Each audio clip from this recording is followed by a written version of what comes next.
God, I just want a dad for mommy, a little girl prayed in church, unaware a millionaire listened. Hello everyone, before we begin today's story, I have a small favor to ask. Please hit subscribe and turn on the notification bell so you never miss our channel's new videos. It is quick, free, and the best way to support us in bringing you more dramatic stories. Your support means the world to us. Where are you watching from? Drop your city or country in the comments below. Thank you very much. Morning light filtered through the stained glass windows of St. Mary's Church, painting the wooden pews with soft patches of color. The faint echo of an organ hummed as a few early worshippers whispered their prayers. Among them, a small girl with chestnut hair tied in two neat braids knelt beside her mother. Her name was Lila. Her tiny hands were clasped so tightly that her knuckles turned white, her eyes closed in fierce concentration.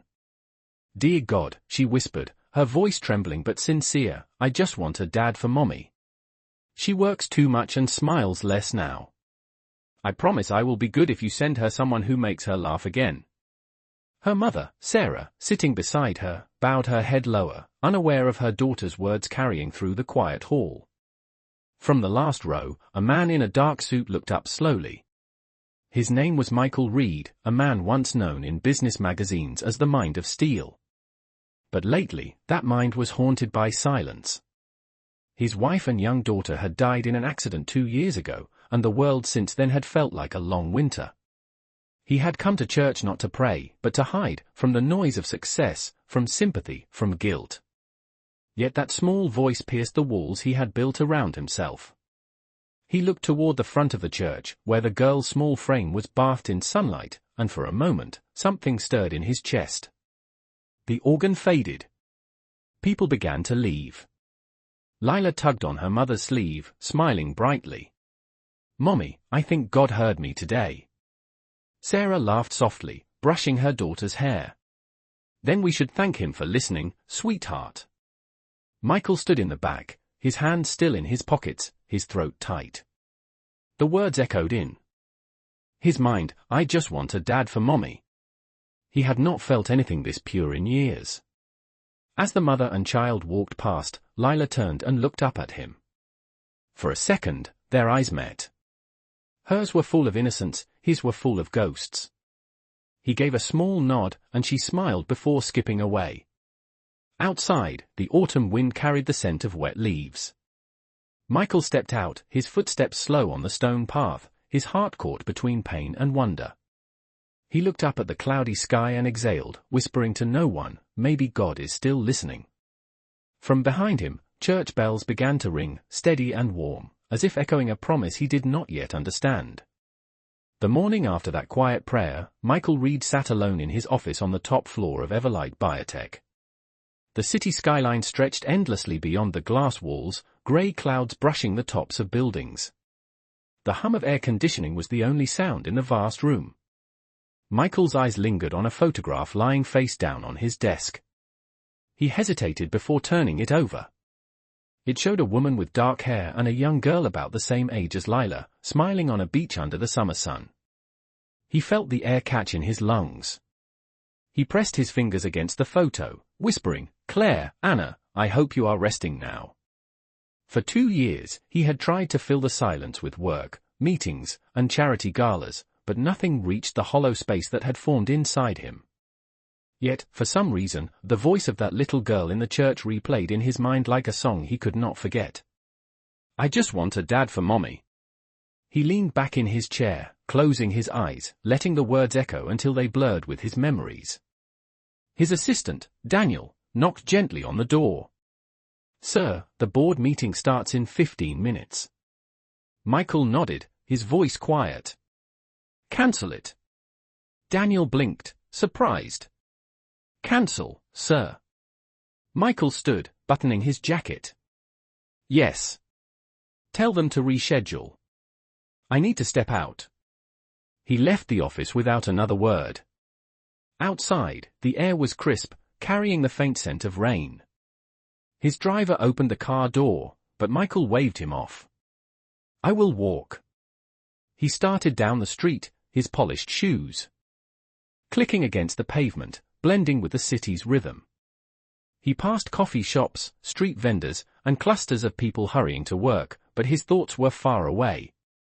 He had built his company on the promise of saving lives through science, yet he had somehow forgotten to save his own.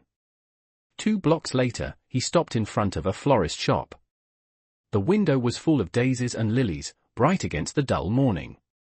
Without knowing why, he walked in. "Good morning, sir," the elderly shopkeeper greeted. "Looking for something special?" Michael hesitated. "Lilies. White ones." As she wrapped the bouquet, he glanced at the small church across the street, the same one where he had heard the little girl's prayer. He crossed the road slowly, carrying the flowers. Inside, the church was quiet again. Dust floated in the light streaming through the stained glass. He placed the bouquet near a small candle stand, the scent of wax and flowers mixing in the still air. He sat on the last pew, folding his hands together. "It has been a long time," he murmured, almost to himself. "I do not know if you still listen, but I heard a little girl talk to you yesterday. She asked for something I used to have. I do not know why it moved me, but it did." His voice trembled slightly, but there was no one to hear it. When he opened his eyes again, he noticed a crumpled piece of paper wedged between the hymn books in front of him. Curious, he pulled it out. It was written in bright purple crayon. The handwriting was clumsy but full of heart. "Dear God, please take care of my mommy. She is tired. She says everything will be okay, but I see her cry sometimes. I will be good if you send her someone kind. I want her to smile again." It was signed, "Love, Lila." Michael's throat tightened. He folded the paper gently, almost reverently, and slipped it into his pocket. That afternoon, back at Everlight Biotech, the boardroom buzzed with tension. Daniel approached him with a list of pending projects, but Michael's mind was elsewhere. "Sir, are you all right?" Daniel asked carefully. Michael looked out the window again, his tone distant. "Tell me, Daniel, when was the last time you felt like what we do actually helps people?" Daniel hesitated, unsure how to answer. Michael continued, "We build devices and systems to save lives, but sometimes we forget the lives themselves." He turned back to the table. "I want to visit one of our partner hospitals this week. Schedule it quietly. No press, no headlines." Daniel nodded slowly, realizing something had shifted in his boss. That evening, as the sun dipped low, Michael returned to his penthouse. The silence inside was thick. He poured himself a glass of water and stared at the empty chairs around the dining table. The city lights below flickered like fireflies, but they felt distant, unreachable. He took out the folded note again, reading it under the soft light. "I will be good if you send her someone kind." The words made his chest ache, not with pain, but with an unfamiliar warmth. He had spent years surrounded by people who wanted something from him, investors, partners, journalists, but this was the first message in years that asked for nothing except kindness. He looked toward the window, whispering softly, "Maybe that is what I lost, Claire. Maybe kindness." Down the street, the same small church stood under the night sky, its bells chiming 7 times. Somewhere out there, he imagined that little girl already asleep, dreaming without knowing her words had reached a man she had never met. For the first time in years, Michael smiled, a small, almost invisible curve of hope. He turned off the lights, the note still in his hand, and stood by the window as the city stretched beneath him. A single thought followed him into the quiet: maybe tomorrow, he would find a way to give that prayer an answer. At St. Mary's Hospital, the hum of machines mixed with the scent of antiseptic and coffee that had been sitting too long on the nurse's counter. Sarah Munro tied her hair back into a ponytail and adjusted her badge. It had been another 10-hour shift, and she still had 2 more to go before she could see her daughter again. The clock above the nurse's station read 7:45 in the morning. Her friend, Nurse Carla, leaned over and whispered, "You have not sat down since 5. You need to breathe, Sarah." Sarah smiled tiredly. "Breathing is a luxury today." She grabbed a clipboard and walked down the hallway lined with patient rooms.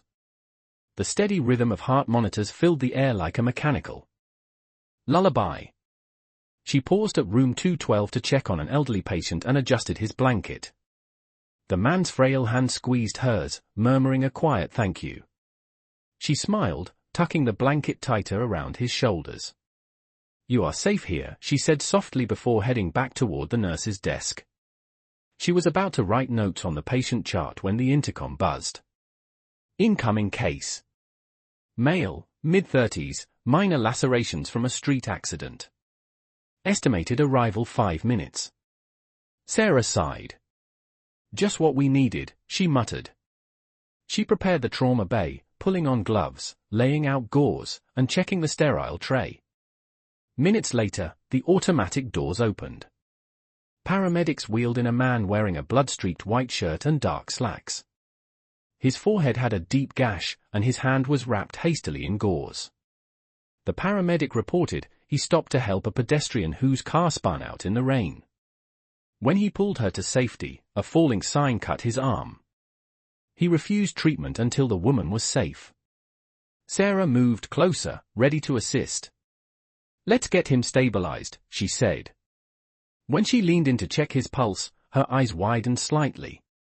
It was him, the man from the church. Michael Reed blinked, wincing as she spoke his name instinctively. "Mr. Reed." His gaze met hers, recognition dawning.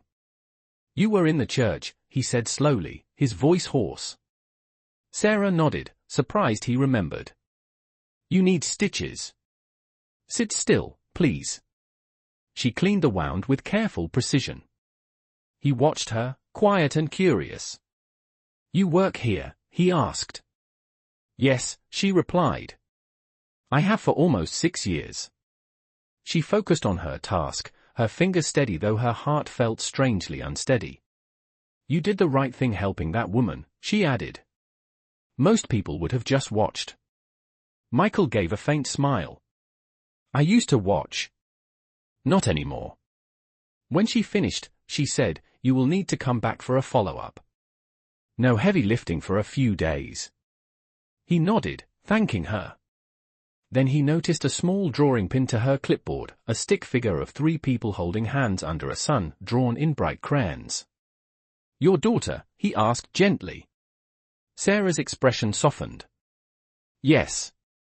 Her name is Lila. She is 6. She has your smile," he said without thinking. Sarah's cheeks colored faintly. "She is the reason I still smile." Michael's gaze lingered on the drawing longer than he intended. That night, when Sarah returned home, Lila was waiting by the window, her small hands pressed to the glass. "Mommy," she shouted as soon as the door opened. Sarah dropped to her knees and hugged her daughter tightly. "I missed you, baby. Did you help someone again today?" Lila asked, her eyes wide. "Maybe," Sarah said with a smile. "But there was a man who helped someone too. He got hurt doing it." "Then he is a hero," Lila said confidently. "Maybe," Sarah replied softly. "Maybe he is." 2 days later, Michael walked back into St. Mary's Hospital for his follow-up appointment. This time, there was no chaos, no emergency rush. He waited quietly, reading a magazine in the corner until Sarah appeared, wearing her light blue scrubs. "You again," she said with a small smile. "Looks like you followed instructions." "That is rare." "I am good at listening when the right person gives the orders," he replied, and she laughed quietly, the sound surprising both of them. She checked his wound, her expression professional but warm. "Healing well. You will have a faint scar, but nothing serious." "I can live with scars," he said. "They remind us of what we survived." Her eyes met his for a brief moment before she looked away. "That is true." Before he left, he said, "I never thanked you properly. For the care, and for what you said about helping." She shrugged. "It is my job." "No," he said gently. "You meant it." She hesitated, unsure what to say. He continued, "I want to donate to this hospital. Maybe start a program for patients who cannot afford their treatments." Sarah blinked, stunned. That is generous. But why here? He looked down at his bandaged hand. Because kindness deserves to grow where it is seen. She smiled, not realizing the full meaning behind his words. After he left, she found herself thinking about him, about the quiet sadness in his eyes and the way he spoke as if searching for something he lost. That evening, as the sun dipped below the city skyline, Lila sat beside her mother at the kitchen table, drawing with her crayons. "Mommy," she said suddenly, "God is working on it." "Working on what, sweetheart?" Sarah asked. "Finding us a dad," Lila answered matter-of-factly, adding a stick figure beside her drawing of her mother and herself. Sarah laughed softly, brushing her daughter's hair. "Well, tell him not to rush." But her voice caught a little as she looked at the drawing. Somewhere across town, Michael sat at his desk again, the folded note still in his pocket. He opened it, tracing the crayon letters under the lamplight. His phone screen glowed with a reminder, St. Mary's Hospital, donation inquiry. He smiled faintly, whispering to the empty room, "Maybe tomorrow." Outside, the city pulsed quietly, unaware that two prayers, one whispered, one unspoken, had just begun to move toward each other. 2 weeks passed since Michael's visit to St. Mary's Hospital. The rhythm of the city continued as usual, but something within him had changed. The board members at Everlight Biotech noticed the difference. Meetings ran shorter, his tone was calmer, and his focus had shifted from profit margins to patient outreach. Daniel, his assistant, entered the office one afternoon holding a tablet. "Sir, about the hospital partnership proposal you requested, it is ready for review. St. Mary's Hospital has agreed to a pilot program for patient care funding." Michael nodded, a small, genuine smile forming. "Schedule a site visit. I want to meet the team personally." That Friday morning, he returned to St. Mary's, not as a patient this time but as a benefactor. The hospital administrator greeted him in the lobby, shaking his hand with enthusiasm. "Mr. Reed, it is an honor to have you here. The staff is very grateful." As they walked through the corridor, Michael's attention drifted toward the nurse's station where Sarah was updating patient files. Her hair was loosely tied back, and her posture showed both fatigue and quiet strength. The administrator introduced them formally. "This is Nurse Sarah Monroe. She runs several of our pediatric and emergency rotations. Her work has been instrumental to this program's approval." Michael extended his hand politely. "We meet again," he said. Sarah looked surprised but smiled. "I guess fate keeps bringing you to this hospital. Or maybe I am just following good care," he replied lightly. They both laughed, the sound easing the professional stiffness in the air. The administrator excused himself, leaving them standing in the corridor. Michael glanced around at the busy ward, the soft beeping of monitors, the quiet voices of doctors, the children's murals painted on the walls. "You do good work here," he said sincerely. "We try," Sarah replied, adjusting her badge. "Sometimes. It feels like fighting a flood with a bucket, but it is worth it." Michael nodded. "Maybe I can help you upgrade that bucket." She chuckled, shaking her head. "I will believe that when I see it." He smiled faintly. "You will." Over the next few days, Michael returned several times to coordinate details of the new donation program. Each visit seemed to draw him closer to Sarah and the quiet world she lived in. He began to notice small things, how she comforted a crying child with a sticker and a song, how she stayed late to check charts after everyone else had gone home, and how she spoke to patients' families with kindness that could not be faked. One afternoon, he found her in the break room, sitting with a cup of lukewarm coffee. "You look like you have been up for 3 days, he said, standing at the door. "Feels like it," she admitted, rubbing her temples. "We lost power in the children's wing last night. I spent most of it making sure the ventilators stayed running." "That sounds like a nightmare," he said softly. "You should not have to do that alone." "That is the job," she replied with a tired smile. "Someone has to be there." He hesitated before sitting across from her. "You remind me of someone I used to know." A nurse, she guessed. A fighter, he said quietly. Someone who kept going when I could not. She studied him for a moment but chose not to ask further. Instead, she said, "Whatever happened, you seem like you found your way back." He looked down at his hands. "Maybe I am trying to." Before he left that day, he handed her a folder. "This is the new partnership draft. It will fund treatments for low-income pediatric patients for the next 2 years. I want you to oversee it." Sarah blinked in disbelief. "Me? That is too much responsibility." "You already carry more than most people ever will," he said gently. "You deserve to be trusted with something bigger." She hesitated, touched but uncertain. "I do not know what to say." "Just say you will do it," he replied. She nodded slowly. "I will." That night, after her shift, Sarah walked home under the amber glow of streetlights. Her apartment was small but tidy. Lila was asleep on the couch with her favorite stuffed rabbit in her arms, the television casting a soft blue light across her face. Sarah tucked a blanket over her and stood there for a long moment, watching her breathe. The world outside could be cold and unfair, but here, in this tiny space, there was warmth. She whispered, "Thank you, God, for one more good day." Across the city, Michael sat at his desk, the folded crayon letter still on the corner beside his laptop. He opened it again, reading the uneven handwriting that had somehow changed the course of his life. "Please take care of my mommy." He smiled faintly. "I am trying, kid," he murmured. He set the letter down and looked at a photo frame beside it, his late wife and daughter. For the first time in 2 years, the picture did not make him ache, it made him remember. The next morning, Sarah found a small envelope on her locker at the hospital. Inside was a note written in neat cursive, "For all the people you save and the ones you inspire. Thank you for reminding me that healing is not just medicine, it is heart." It was unsigned, but she knew who had written it.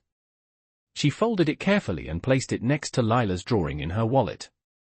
When she left the hospital that evening, the sun was setting over the city, painting everything in gold. She looked up, smiled softly, and whispered, "Maybe God really does listen." Somewhere in the distance, the bells of St. Mary's Church began to ring again, and in that moment, both Michael and Sarah, in their separate corners of the city, paused and felt the same quiet peace, a sense that something gentle and extraordinary was beginning to grow. Rain tapped softly against the hospital windows that Friday morning. The sky hung low and silver, mirroring the slow hum inside St. Mary's Hospital. Nurses moved through the corridors with quiet urgency, and the faint sound of children laughing from the pediatric wing floated through the air. Sarah walked quickly, clipboard in hand, her sneakers squeaking faintly against the polished floor. The new charity fund Michael had created was already helping several families, and the staff could feel the difference. Parents no longer looked defeated at the billing desk. Hope had started to find a home there again. When Sarah reached her desk, she found a coffee cup waiting for her, still warm, with a small sticky note on the lid that said, "Fuel for Heroes." She turned around and saw Michael standing at the end of the hallway, holding a file folder and smiling slightly. "You did not have to do that," she said, shaking her head but smiling back. "I wanted to," he replied.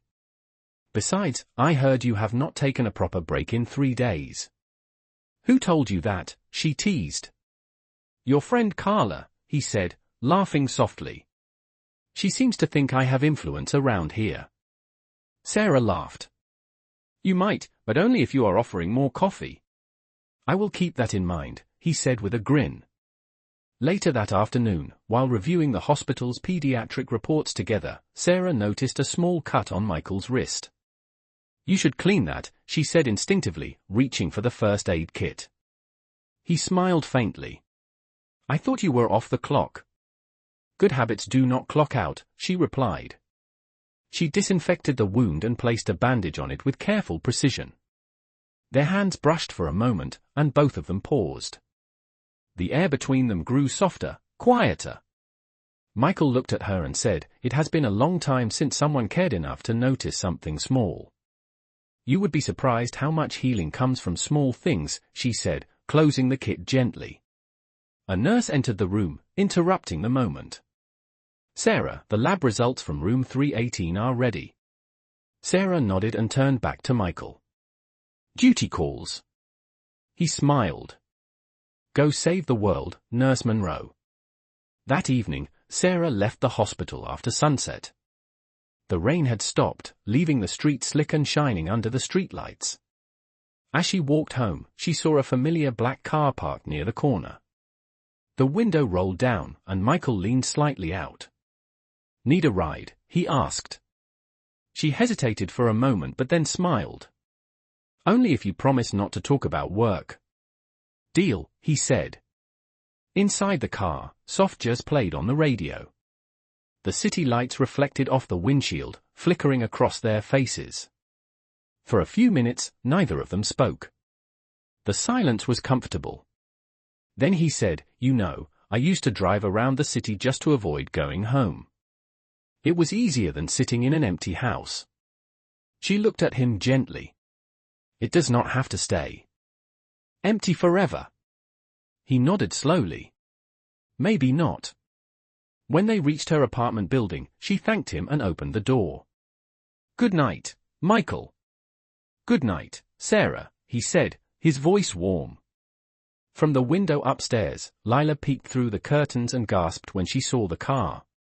When Sarah came inside, Lila ran to her, grinning.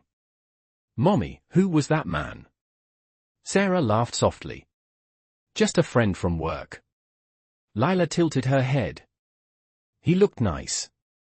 Was he the man from the hospital? You notice everything, do not you? Sarah said, smiling as she brushed her daughter's hair. Maybe he is the answer to my prayer, Lila whispered with complete innocence. Sarah froze for a second, then kissed her daughter's forehead. Let us not get ahead of ourselves, sweetheart. That night, after putting Lila to bed, Sarah sat by the window, looking down at the street where Michael's car had been.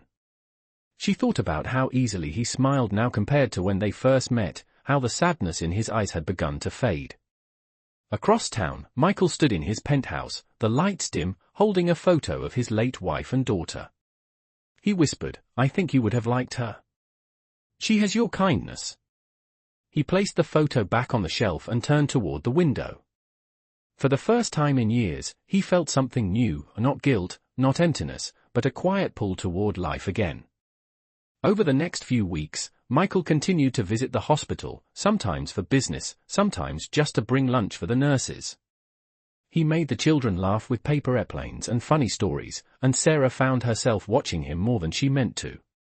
He was good with the kids, gentle, patient, and unexpectedly funny. One afternoon, as he folded an airplane for one of the little boys, Lila ran through the door with Carla trailing behind. Mommy, she cried, running into Sarah's arms. Carla said I could visit today. Sarah blinked, surprised. I did not know you were coming, sweetheart. Surprise! Carla said, laughing. I thought you could use some family energy in here. Lila turned and froze when she saw Michael crouched by the table, holding the paper airplane. You, she said, eyes wide. You are the man from church. Michael looked stunned. You were the little girl who prayed, he said softly. Sarah stared between them, confused. Wait, what? Lila nodded proudly. I prayed that God would send my mommy a dad. You were there. Michael's voice caught for a moment, but then he smiled. Yes, he said gently. I was there. Sarah's heart pounded as she realized the truth. The church, the letter, the donation, it had all started with Lila's simple prayer. For a long moment, no one spoke. The room felt suspended in quiet awe, the kind that only happens when something far greater than coincidence unfolds. Lila reached up and held Michael's hand. So, did God send you? She asked innocently. He looked down at her, his eyes soft but glistening. Maybe he sent us to each other. The air inside the pediatric ward was bright with laughter that afternoon. Michael sat cross-legged on the floor, surrounded by a small crowd of children who were delighted with the paper animals he folded out of colorful hospital forms. His suit jacket hung on the back of a chair, and his sleeves were rolled neatly to his elbows. He looked more like a teacher than the millionaire he truly was. Lila sat beside him, her braids slightly uneven, eyes wide with excitement. "Make one more," she demanded, clapping her hands. "A butterfly this time." Michael chuckled, folding the paper carefully. "You are a tough supervisor, Miss Lila." "That means I am good at my job," she replied proudly, earning laughter from everyone around. Sarah stood by the doorway, watching quietly. It was strange, seeing him there, completely at ease, so gentle with the children. There was something about the way he looked at them that carried both love and sorrow, as if he was giving back a piece of something he had lost. When the playtime ended, and the children were led back to their rooms, Michael gathered the leftover papers and turned to Sarah. "You have a good team here," he said. "They make the kids feel brave." "That is what they need most," Sarah replied. "Medicine heals the body, but laughter heals the fear." Michael smiled faintly. "You sound like someone who has seen both sides of pain." She nodded, her expression quiet. "I have." They walked through the hallway together, the late sunlight spilling across the floor. At the exit, Lila ran ahead to hold the door open for both of them. "I can do it," she said proudly. Michael laughed softly. "Such a little lady." Lila looked up at him and asked, "Will you come again tomorrow?" He hesitated, then smiled. "If your mom says yes." Sarah pretended to think for a moment. "Well, I suppose we can make room in our schedule." Lila beamed, satisfied with the answer. Later that evening, the three of them stopped by a small park across the street. The playground was nearly empty, only the sound of wind brushing through the trees.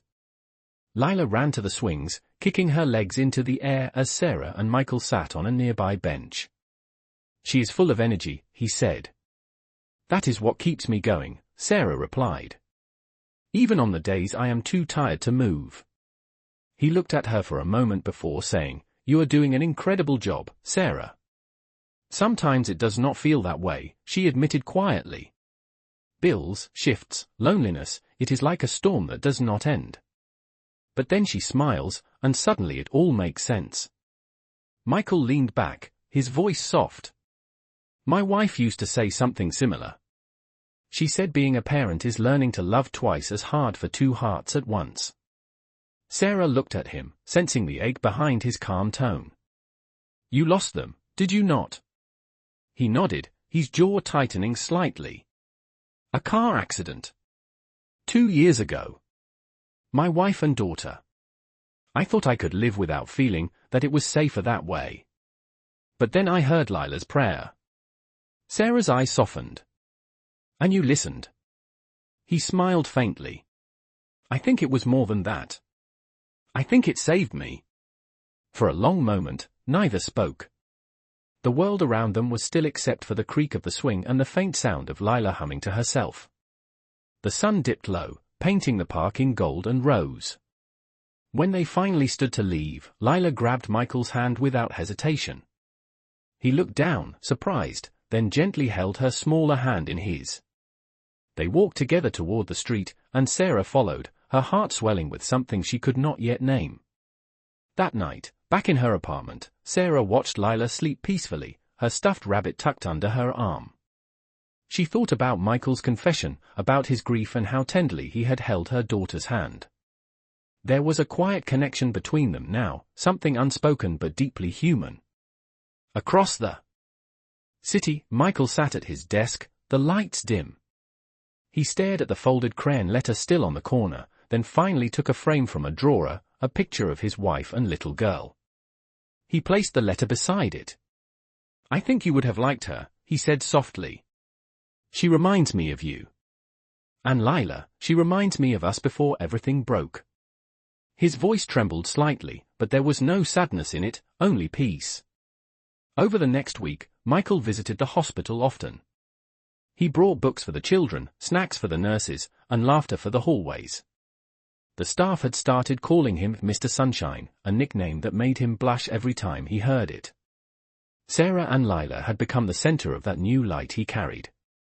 One afternoon, as he and Lila painted on a hospital mural, she looked up at him and asked innocently, "Do you think God is happy now?" "Why do you ask?" he said, smiling. "Because I asked him for a dad for Mommy, and now you are here." "Maybe he finished my prayer." Michael froze for a moment, the brush still in his hand. His throat tightened, and his eyes glistened. "Maybe he is still finishing it," he said softly. "Maybe we all are." As they packed up the paintbrushes, Sarah walked in, unaware of what had just been said. Lila ran to her and hugged her waist, proudly showing off her colorful hands. "Mommy, look! We made a rainbow." Sarah laughed, lifting her daughter's hand. "Yes, you did. And it is beautiful." Michael looked at them, his smile tender and genuine. For the first time in years, he felt like he was exactly where he was meant to be. Saturday arrived with the kind of sunlight that made the city feel alive again. The hospital had organized a small community fair for the children, a celebration funded by Everlight's new charity program. Balloons drifted lazily above the courtyard, the smell of popcorn filled the air, and cheerful music played from a speaker near the fountain. Michael stood near the entrance, sleeves rolled up, handing out water bottles to parents and volunteers. He looked nothing like a CEO that morning, just another kind soul helping out. Across the yard, Sarah was setting up a small booth with face paints while Lila ran around in excitement, her laughter ringing like a bell. "Mommy, can I get a butterfly on my face?" she shouted. "Of course, sweetheart," Sarah said, smiling. "But you have to stand still this time." Michael watched them from a distance for a moment, his heart warming at the sight. He had learned to smile again because of them. He walked over, crouching beside Lila. "A butterfly, huh?" "That suits you," he said gently. "Why?" she asked curiously. "Because butterflies are proof that something beautiful can come after being broken," he replied. Sarah paused, her brush still in her hand. The words landed softly in the air between them. "That is a nice way to see it," she said. "My wife used to say that," he admitted quietly. "She believed every hard thing had a reason, even when we could not see it." Sarah met his eyes, her voice gentle. "She sounds like someone who loved deeply." "She did," he said, then added after a moment, "and so do you." The words caught her off guard. She looked away, pretending to focus on her paint tray. "I just try to do what is right." He smiled faintly.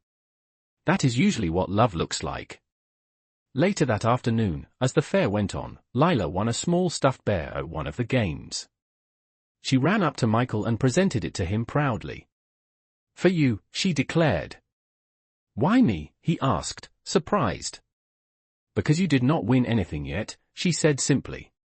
"And everyone should have something that makes them happy." He accepted it with a smile. "Then I will take good care of it." "You have to name him," Lila insisted. "How about Hope?" he suggested. "Perfect," she said with satisfaction. As the sun began to dip, the courtyard glowed with soft amber light. Children danced with balloons, parents took photos, and the volunteers began to pack up. Sarah stood beside Michael, watching the scene. "You know, I cannot remember the last time I saw this hospital so full of joy," she said. "You did that, Sarah," he replied. "You brought this to life." "We all did," she corrected him, but her smile was grateful. They fell into an easy silence, the kind that did not need filling. Then Lila came running toward them again, holding 2 cups of lemonade. "One for you, one for Mommy," she said, handing them out. "You forgot one for yourself," Michael said. "That is okay. I like sharing," Lila replied. Sarah laughed softly. She got that from her grandmother. Always giving away her last cookie. "And you?" Michael asked. "What did you get from her?" Sarah thought for a moment. "Probably the belief that kindness is a kind of courage." He nodded slowly. Then she raised you well. The moment felt gentle and right, like a quiet pause before life's next chapter. As evening settled, the last of the families waved goodbye, and the courtyard emptied. Sarah packed the leftover supplies while Lila sat on the steps, hugging her stuffed bear. Michael helped carry a box of paints to Sarah's car. When they reached it, she turned to him, brushing a strand of hair from her face. "Thank you for today. The kids will remember this." "So will I," he said softly. "You know, I did not think I would ever feel useful again. But today? I did." "You are more than useful, Michael," she said. "You are healing." He looked at her, his eyes reflecting the fading light. "Maybe we both are." She smiled, and for a brief second, neither of them looked away. Then Lila's voice broke the quiet. "Mommy, can we get ice cream?" Sarah laughed. "You never stop, do you?" Michael grinned. "I know a place around the corner. Best vanilla in town." "Then it is settled," Sarah said, holding Lila's hand. "Let us go." The three of them walked down the street together, their laughter trailing behind them as the sky deepened to dusk. Inside the ice cream shop, Lila's eyes lit up at the rows of flavors. "I want vanilla with sprinkles," she announced. "A classic choice," Michael said. "Same for me." "You two are too much alike," Sarah teased, smiling. They sat by the window, sharing spoons and stories, their reflections blending in the glass under the neon light. For the first time in years, Michael did not feel like an outsider looking in. He felt like he belonged somewhere again. Later that night, after Sarah tucked Lila into bed, she found a small folded napkin in her coat pocket. It was from the ice cream shop. On it, in Michael's neat handwriting, were the words, "Some prayers take time to be answered, but when they are, they heal more than one heart." She held it for a long time before setting it beside Lila's drawing on the nightstand. Outside, the church bells of St. Mary's rang faintly through the cool night air, and somewhere across town, Michael stood at his window, smiling as he whispered, "Thank you for sending them." The following Monday morning began with grey skies and the steady rhythm of rain tapping against the hospital's windows. Sarah hurried through the hallways, her shoes squeaking slightly on the wet floor tiles. She had arrived earlier than usual, knowing that the week ahead would be demanding. The new charity program that Michael had launched was growing faster than anyone expected, and she had been assigned to help manage its daily operations. When she reached the conference room, she found Michael already there, standing by the whiteboard with a stack of reports. His hair was slightly damp from the rain, his tie loosened, and his sleeves rolled up in his usual way. "Good morning," he greeted, smiling as she entered. "You are early." "So are you," she replied, hanging her coat on the back of a chair. "I could not sleep," he admitted. "Too many ideas in my head." "That sounds like a good problem to have," she said. "It is," he replied, looking at her with that quiet steadiness that always made her heartbeat shift just a little. They reviewed the reports together, their conversation easy and natural. Every now and then, their hands brushed as they passed papers back and forth, and each time, neither of them pulled away immediately. When the meeting ended, Michael said, "Would you join me for lunch later? There is something I would like to discuss about the Foundation's next phase." "Sure," she said, though her smile carried a trace of curiosity. Around noon, they stepped outside together. The rain had stopped, leaving the streets glistening under a pale sunlight. They walked to a small cafe across from the hospital, a quiet place with wooden tables and the smell of fresh bread. As they sat down, Sarah noticed that Michael seemed more thoughtful than usual. "You have something on your mind," she said softly. He nodded, folding his hands. "There is something you deserve to know," he began. "About me?" "About Everlight." She listened quietly. 2 years ago, one of our research subsidiaries, under my supervision, made budget cuts to a community medical project. The funding that was pulled ended up delaying a delivery of life-saving medication. I did not realize the impact until months later. His voice dropped slightly. "That project was connected to your husband's case, Sarah." The words hung in the air like a sudden storm. Sarah froze, her breath caught in her chest. "What are you saying?" she asked quietly. Michael met her eyes, guilt etched deep across his face. "I did not know who you were until I saw your name on the hospital roster. I wanted to tell you sooner, but you were the reason he could not get his treatment," she interrupted, her voice trembling. He nodded slowly. "Indirectly, yes. But I take full responsibility. I cannot undo what happened, but I am trying to make it right. The foundation, the donations, they started because of that guilt. But then I met you and Lila, and it became more than that. It became about hope." Sarah's heart pounded. She felt as if the room had shrunk, the air thick and heavy. "Do you have any idea what it was like watching him fade away?" she said, her voice cracking. "Do you know how many nights I sat with Lila, pretending everything would be fine?" "I do," he whispered. "And I am so sorry, Sarah. I wish I could have changed it." Tears burned at the corners of her eyes, but she blinked them away. "You should have told me the truth from the start. I was afraid you would never forgive me," he said honestly. She stood, her chair scraping against the floor. "You are right," she said, her tone quiet but firm. "I do not know if I can." Without another word, she walked out of the cafe, leaving Michael alone at the table, his coffee untouched. The rain began to fall again, soft and cold. Back at the hospital, Sarah threw herself into work, refusing to think about him. Every time she looked at the children's smiles or heard Lila's laugh in her mind, she reminded herself that those things were all she needed. Yet late at night, when the halls grew silent, her thoughts returned to his voice, his confession, his regret, the sincerity in his eyes. Across town, Michael stood by his office window, staring at the city lights blurred by rain. His reflection looked older, wearier. Daniel entered quietly, holding a document. "Sir, the new partnership contracts are ready." Michael nodded without turning. "Proceed with them," he said, his voice low. Daniel hesitated. "You okay, sir?" "No," Michael said simply. "But maybe I will be, someday." That evening, Sarah came home to find Lila sitting by the window, drawing with her crayons. "Hi, Mommy," she said brightly. "Look, I made a picture for Mr. Michael." Sarah froze.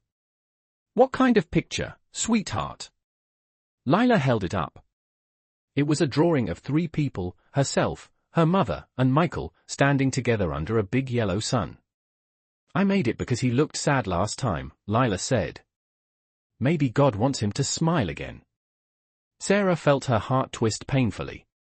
She knelt down beside her daughter, hugging her close. "That is a beautiful picture," she whispered, her voice shaking. "But sometimes, sweetheart, people make mistakes that take time to fix."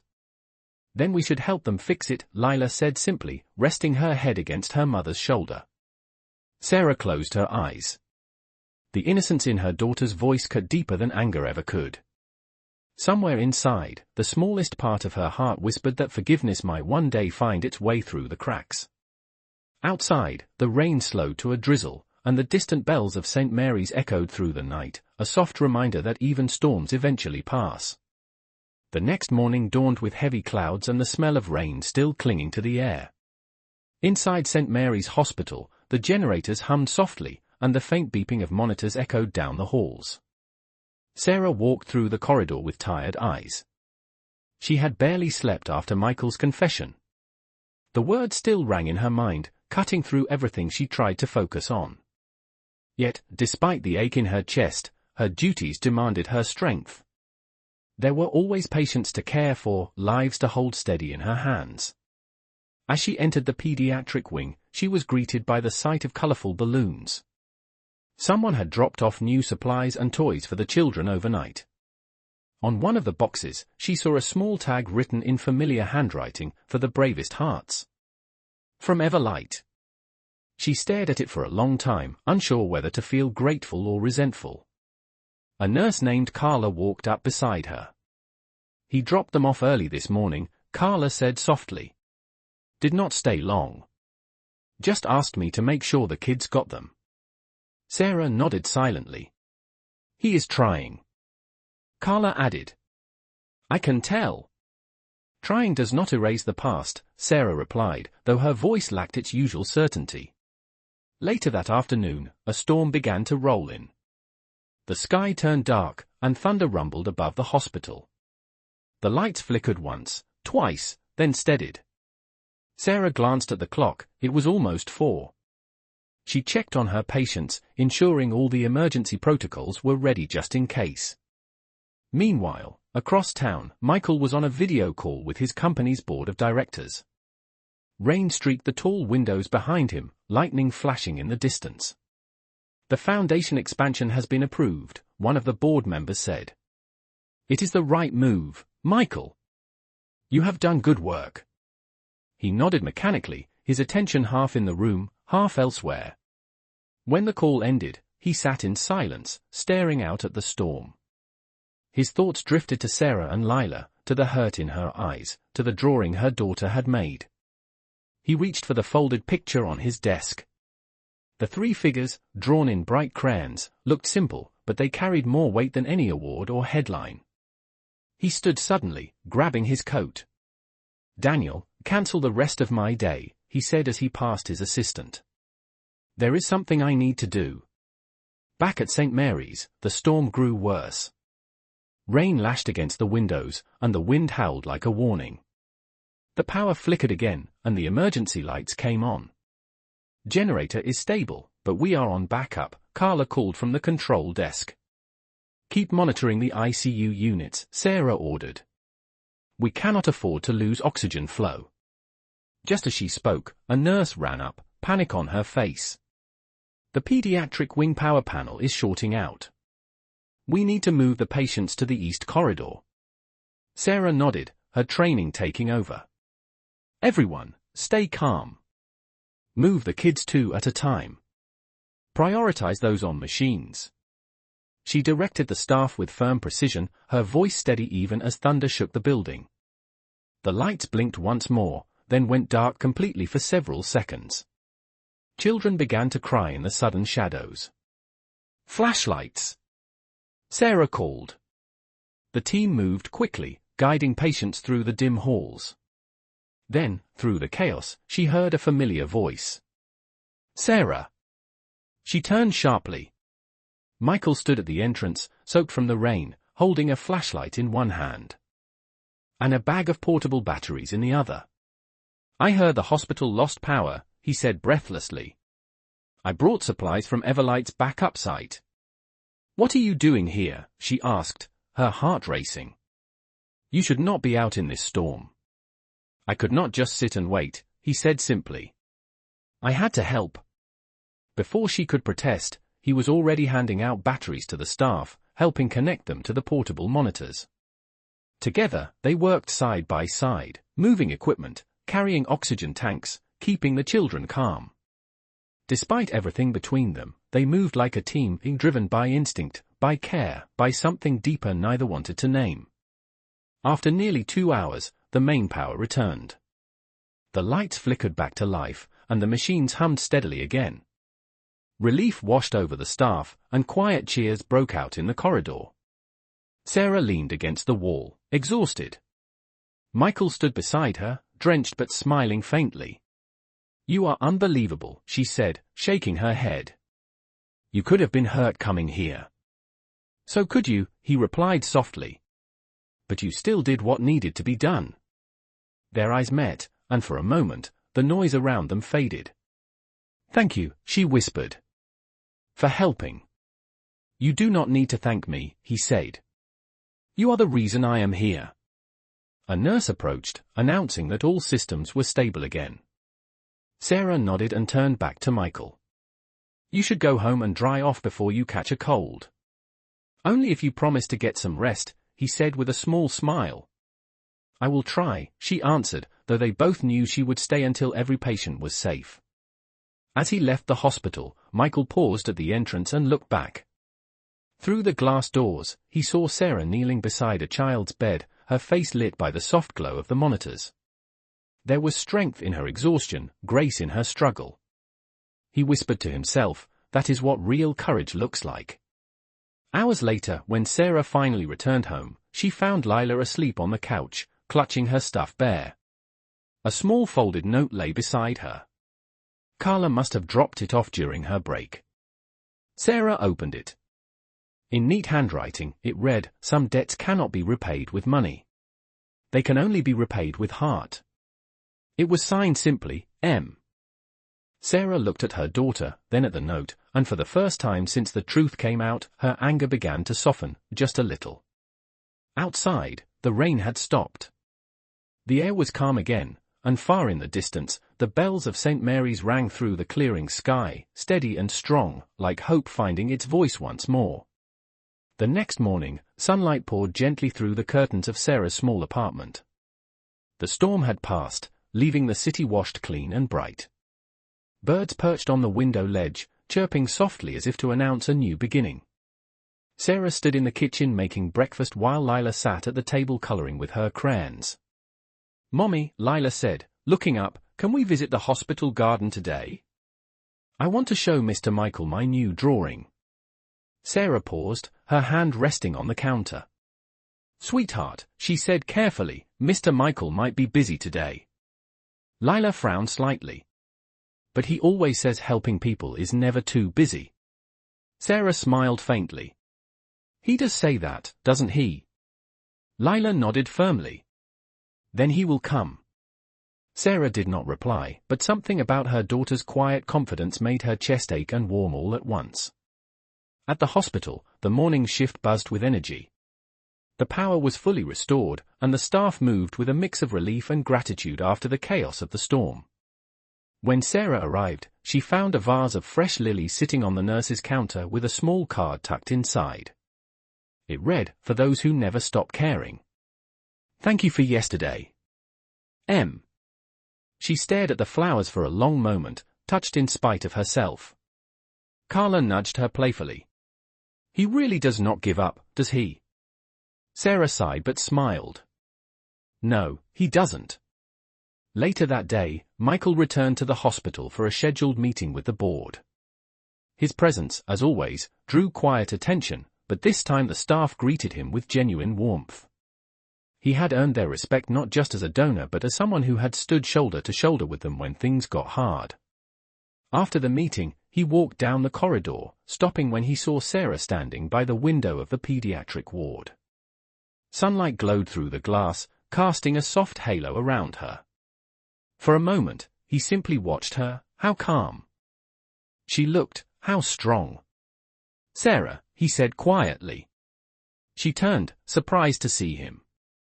"Michael, I heard you were here." "I wanted to check on the foundation team," he said, then added more softly, "and on you." "I am fine," she replied. "Tired, but fine." "You were incredible last night," he said. "You kept everyone steady. You probably saved lives." She looked down, embarrassed. "We all did our jobs." "You do more than your job," he said. "You give people hope." There was a pause, heavy but gentle. Sarah took a slow breath.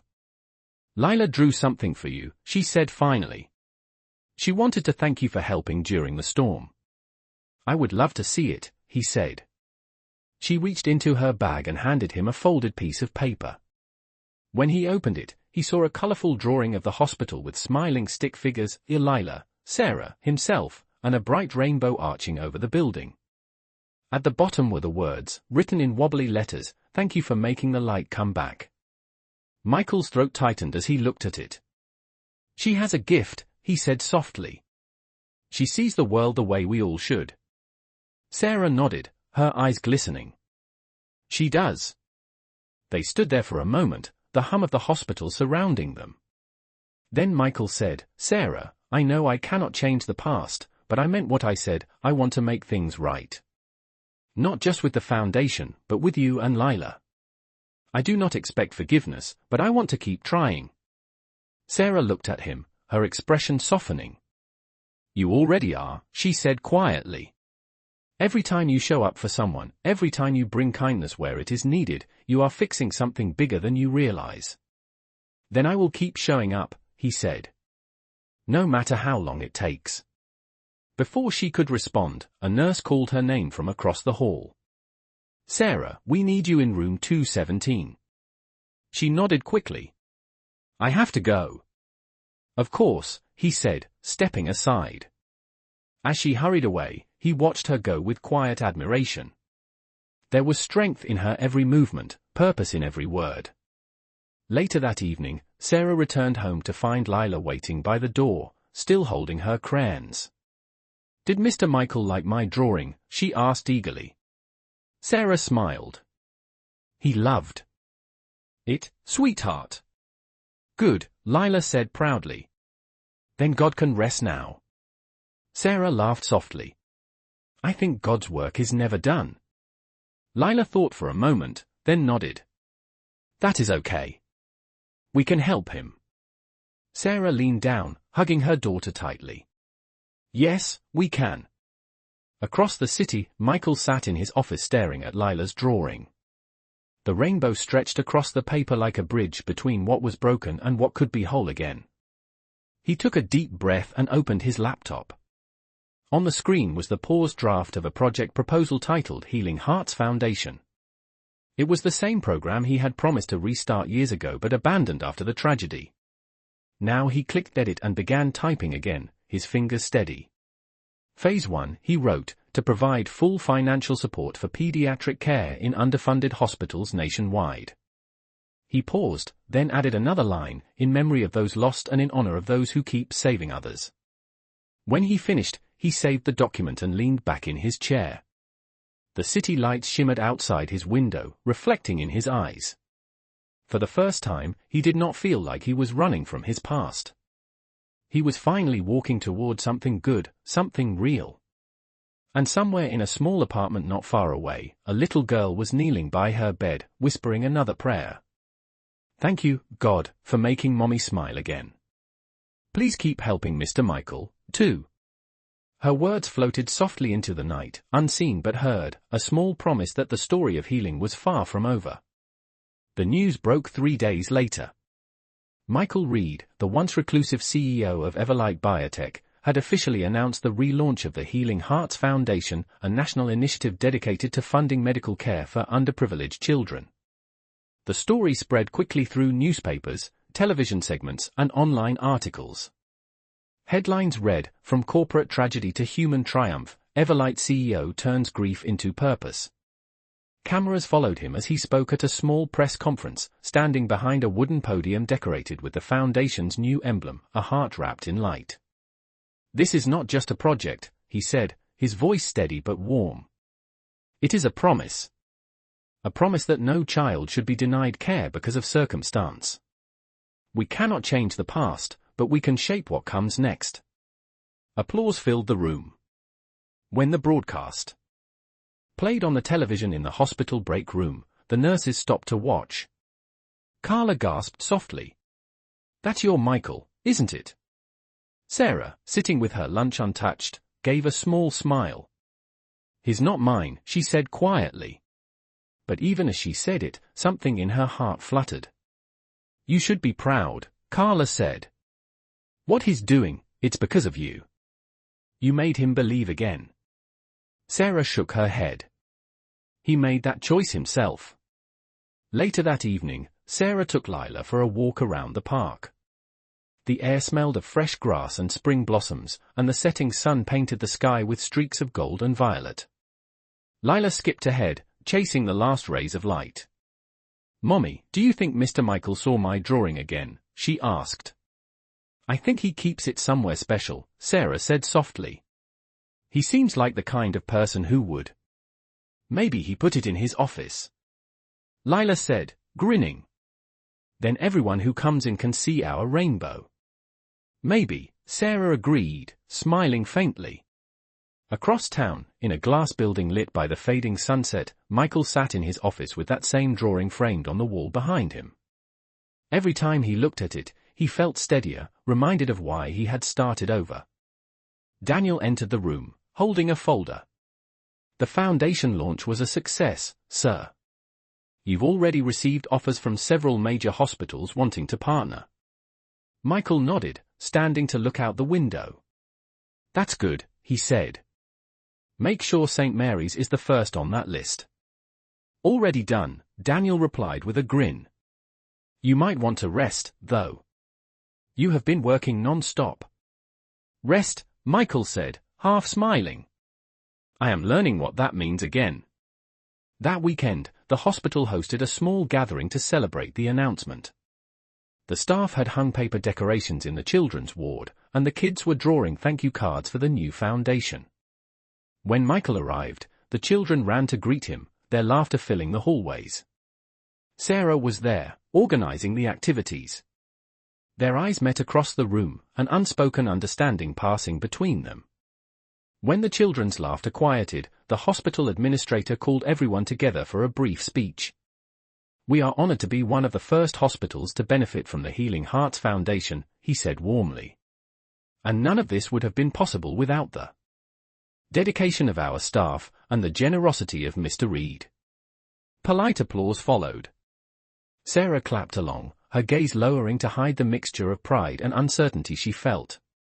Afterward, Michael approached her quietly. You knew I would come back, he said softly. Lila did, she replied, smiling faintly. She believes in people more easily than I do. She believes because she learned it from you, he said. You have been her world, Sarah. You have taught her how to hope. Hope is easy for her, Sarah said. She has not seen how hard it can be to rebuild. Then let me help, he said gently. Not out of guilt, but because I want to. You do not have to carry everything alone. She looked at him for a long moment, her heart torn between forgiveness and fear. Michael, I do not know if I am ready. That is okay, he said. I will wait. Lila ran up then, tugging on his sleeve. Mr. Michael. Come see my new drawing. He smiled and followed her to a table covered in crayons and paper. Her newest picture showed the same three figures as before, but now they stood under a tree with the hospital in the background. Above them, in big colorful letters, she had written, We are all healing. He knelt beside her. This is beautiful, Lila, he said sincerely. Can I keep this one too? Only if you promise to hang it next to the other one, she said. I promise, he replied. Sarah watched them together, her eyes softening. For the first time since her husband's passing, she felt something shift inside her, a fragile piece beginning to take root. Later that evening, when the crowd thinned and the children went home, Sarah and Michael stood near the hospital entrance. The lights from the street glowed on the glass doors, and the hum of traffic faded into the night.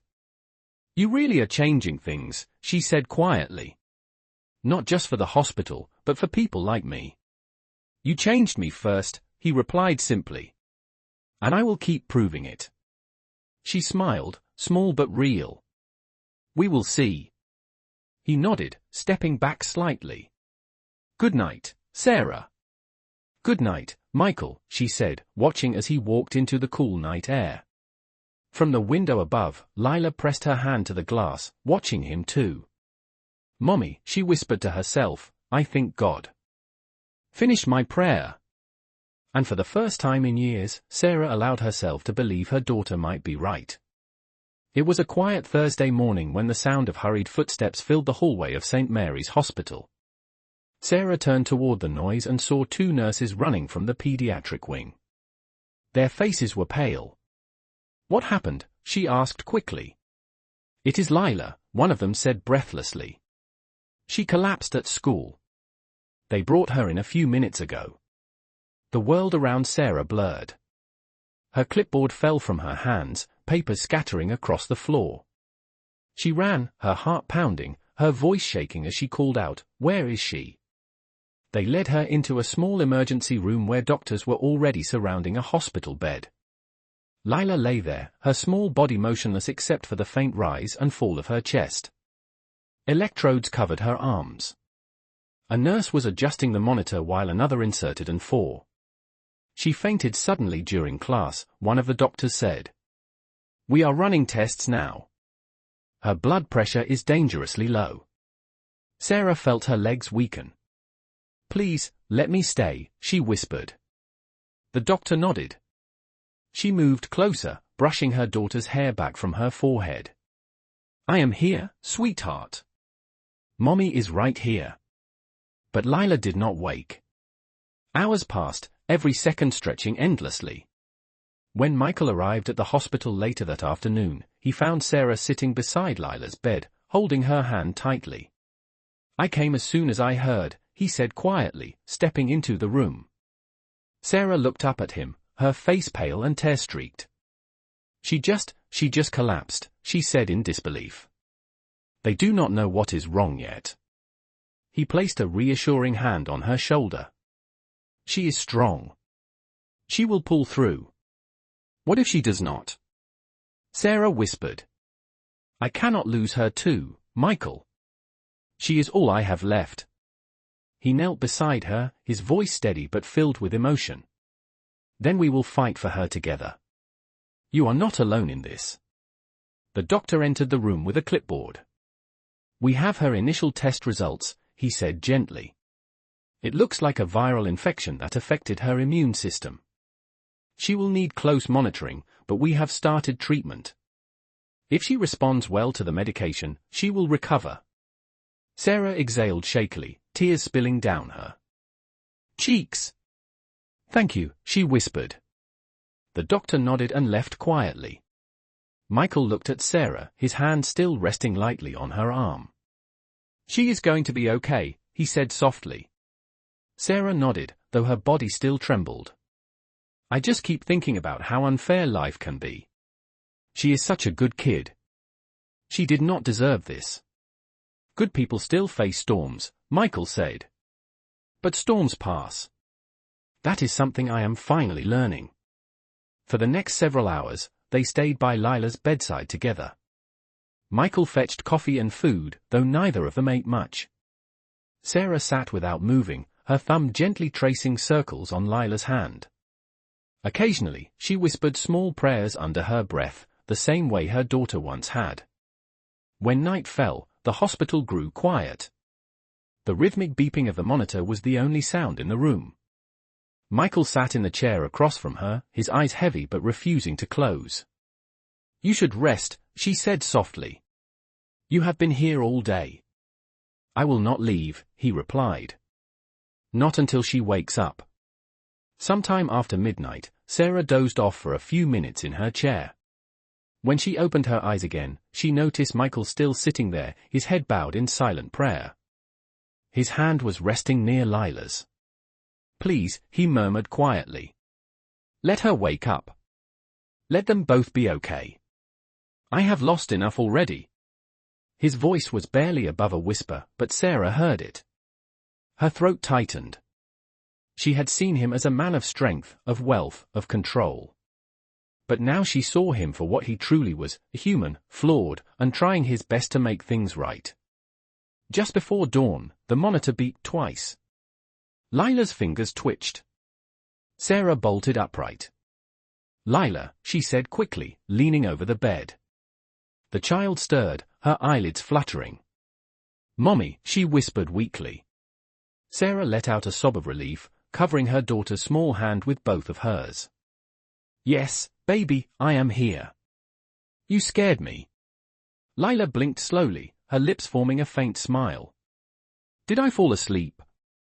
You fainted, Sarah said softly, brushing her hair back. But you are okay now. Michael exhaled a shaky breath, running a hand over his face. Welcome back, little one. Lila turned her head slightly toward him. Mr. Michael, she murmured, her voice still faint. You stayed. Of course I did, he said.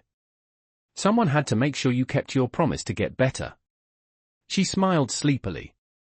Then you can tell God I am doing it. Sarah laughed softly through her tears. I think he already knows. When the doctor returned later that morning, he confirmed that Lila's vitals were improving. She will need rest and observation for a few more days, but she is going to be fine, he said. Sarah closed her eyes, overwhelmed with gratitude. Michael stepped into the hallway to call his assistant. "Cancel everything for the next 3 days," he said firmly. "I am staying here." Back in the room, he found Sarah sitting by Lila's bed again, humming softly. When she looked up, her eyes were still tired but full of warmth. "You did not have to stay," she said quietly. "Yes, I did," he replied. "You both matter to me." She looked at him, her voice barely a whisper. "Thank you." "Do not thank me," he said. "Just let me be here." And for the first time, Sarah did not argue. She simply nodded and let the quiet settle around them. Morning light spilled through the window, painting the room in gold. Lila slept peacefully, her small chest rising and falling with steady rhythm. Sarah leaned her head against the edge of the bed, and Michael sat beside her in silence. They did not need to speak. The moment itself was enough, a fragile peace after the storm, a promise that healing had truly begun. Morning sunlight spilled through the blinds of the hospital room, casting soft stripes across the floor. The storm had long passed, and the air outside felt renewed. Lila stirred awake to the gentle sound of her mother's voice. Sarah was sitting beside her bed, her head resting on folded arms. When Lila moved slightly, Sarah opened her eyes, relief flooding her expression. "Good morning, sweetheart," she whispered, brushing her daughter's hair away from her face. "How are you feeling?" "Sleepy," Lila murmured, "but not dizzy anymore." "That is good," Sarah said softly, her eyes filling with tears she tried to hide. "You scared me, you know that." Lila smiled faintly. "I did not mean to. I just felt tired, and then everything went fuzzy." "It is all right now," Sarah said, squeezing her daughter's hand. "You just need rest." Just then, the door opened quietly, and Michael stepped inside carrying 2 cups of coffee. His shirt was wrinkled, and his eyes showed he had not slept much either, but he smiled the moment he saw Lila awake. "Look who decided to join us," he said warmly. "Hi, Mr. Michael," Lila greeted, her small voice raspy but cheerful. "Mommy said you stayed all night." "I did," he replied. "Hospitals have terrible coffee, but your mom kept me company." Sarah shook her head with a small laugh. "Barely. I fell asleep halfway through the night." Michael handed her a cup. "Then you need this more than I do." She accepted it with a grateful smile. The 3 of them shared a rare moment of calm. The monitors beeped softly, and sunlight warmed the room. For the first time in days, it felt like life was settling again. Over the next few days, Lila's condition improved steadily. She was soon moved out of the emergency unit to a recovery room with a big window that looked out over the hospital garden. Sarah spent her days there, reading stories to Lila, helping her color pictures, and making sure she ate. Michael visited every morning and evening, always bringing something small, a coloring book, a flower, or a story about how the Healing Hearts Foundation was already helping other hospitals. "You have your own little fan club now," he told Lila one afternoon. "Some of the kids drew you get well cards." "Really?" she asked, beaming. "Can I see them?" He pulled a stack of colorful papers from his briefcase. Lila flipped through them eagerly, her eyes shining. "They are beautiful. I want to make one too." Sarah laughed softly. "You can when you are back home." "Promise?" Lila said. "Promise," Sarah replied. Michael smiled, watching the exchange. "She is strong," he said quietly to Sarah. "She gets that from you." "I think she gets it from all the people who have helped us," Sarah said. "Including you." "I am honored to be part of her story," he said, his tone gentle. A few days later, the doctor confirmed that Lila was stable enough to go home within the week. "Her immune system is recovering," he explained. "She will need follow-up care, but she is out of danger." Sarah thanked him with tears of relief in her eyes. That evening, Michael joined them for dinner in the hospital cafeteria. It was a modest meal, soup and sandwiches, but for Sarah, it felt like a small celebration. Lila insisted they say grace before eating. Dear God, she said, her hands folded. Thank you for making me better and for helping Mommy and Mr. Michael be friends again. Amen. Michael chuckled softly. That might be the best prayer I have ever heard. Me too, Sarah said, laughing through her tears. You have a very direct way with words, Lila. That is because God listens faster when you are clear, Lila replied, completely serious. After dinner, Michael walked them back to Lila's room. As they stood in the doorway, he said quietly to Sarah, I have been thinking about what comes next, for the foundation, for us. I do not want to push, but I meant it when I said I am here. Not just for her, but for you too. Sarah hesitated, meeting his gaze. You have already done so much. More than anyone could ask. I am not doing it out of guilt anymore, he said softly. I am doing it because I care. Her eyes softened, and for a moment, she saw not the man responsible for her past pain, but the one who had stood beside her through every trial since. You are a good man, Michael, she said finally. Maybe you always were, you just forgot for a while. Maybe we both did, he replied. Later that night, after Michael left, Sarah sat by Lila's bed as the girls slept peacefully. She looked out the window at the city lights, feeling something shift inside her, a quiet understanding that healing did not always arrive with a miracle. Sometimes, it came through people who refused to walk away. Across town, Michael sat in his office, staring at the framed drawings Lila had given him. The first one, the rainbow, still hung above his desk, while the newest one of the hospital garden sat beside it. He picked up a pen and began writing a letter addressed to the Healing Hearts Board. We will expand funding for pediatric recovery programs, he wrote. Every child deserves a second chance, and every family deserves hope. When he finished, he leaned back, exhaling deeply. For the first time in years, the quiet did not feel empty. It felt full of purpose, of connection, of something like peace. Back at the hospital, Sarah reached for her daughter's hand in the dark, whispering softly, "Thank you for staying, baby." Lila stirred, half asleep, and murmured, "Told you God listens, Mommy." And for once, Sarah had no doubt she was right. The morning of Lila's discharge was filled with sunlight and the sound of laughter. Nurses came by to wish her well, and the children from the pediatric wing had made a small farewell card decorated with stickers and glitter. Lila sat on her hospital bed swinging her legs, proudly showing everyone the stuffed bear she had named Hope. Sarah packed their belongings slowly, glancing often at her daughter as if afraid this piece might vanish the moment she looked away. Michael arrived just before noon, carrying a bouquet of daisies and a brown paper bag from the bakery across the street. "Breakfast to go," he said, smiling as he entered. "Doctor's orders say she needs extra energy for recovery." "Doctor's orders?" Sarah teased, her tone lighter than it had been in weeks. "I did not know you were part of the medical team now." "Temporary honorary member," he said, grinning. Lila laughed. "He can be Dr. Hope," she declared, hugging her bear. "Because he brings happy things." "Dr. Hope it is," Michael said, bowing playfully. The three of them laughed, and for the first time, it felt like a real family moment, simple, pure, and full of warmth. When the discharge papers were signed, Michael offered to drive them home.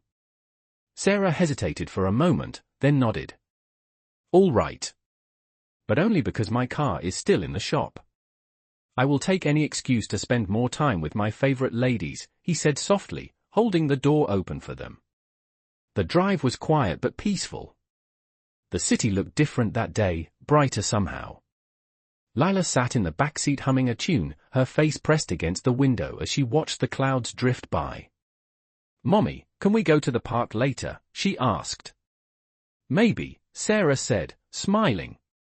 "If you rest first." "Promise?" "Promise." When they arrived at Sarah's apartment, Michael helped carry their bags upstairs.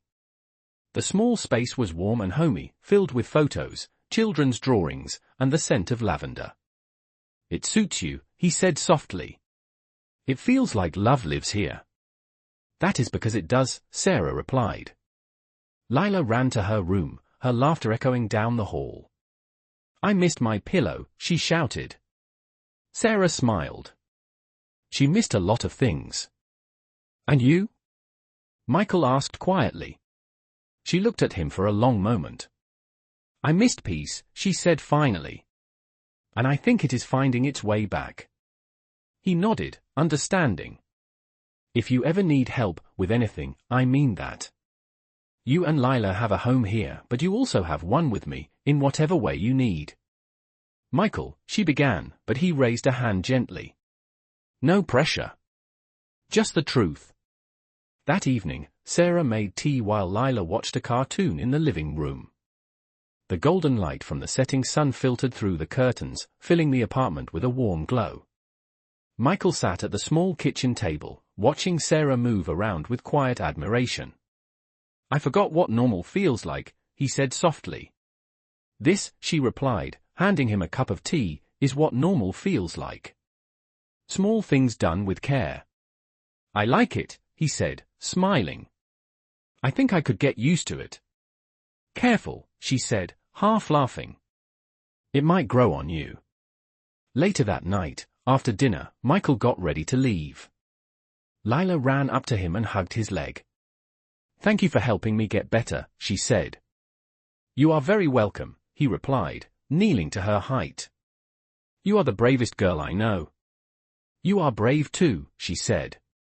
You do not look scared anymore. He smiled faintly.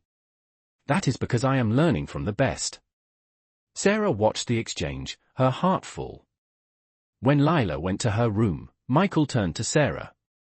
I mean it, he said quietly. You have changed my life, Sarah. I do not know how to explain it, but being around you and Lila, it feels like everything that was broken inside me is slowly coming back together. We are all healing, Michael, she said. You, me, her, we are just doing it together. Then let us keep doing that, he said. One day at a time. One day at a time, she echoed. As he turned to leave, Sarah called out softly, Michael. He stopped at the door, looking back. Yes? Thank you, she said. Not for the foundation, not for the money, just for being here. His expression softened. There is nowhere else I would rather be. When he left, Sarah closed the door and leaned against it for a moment, letting out a deep breath she had not realized she was holding. From the other room, Lila's small voice called, Mommy, can we pray before bed? Sarah smiled and went to her. They knelt beside the bed, hands clasped. Dear God, Lila began, thank you for making me better and for sending Mr. Michael to us. Please help Mommy smile more and help Mr. Michael keep his heart happy. Amen. Amen, Sarah whispered. After Lila drifted to sleep, Sarah sat by the window, watching the city lights flicker in the distance.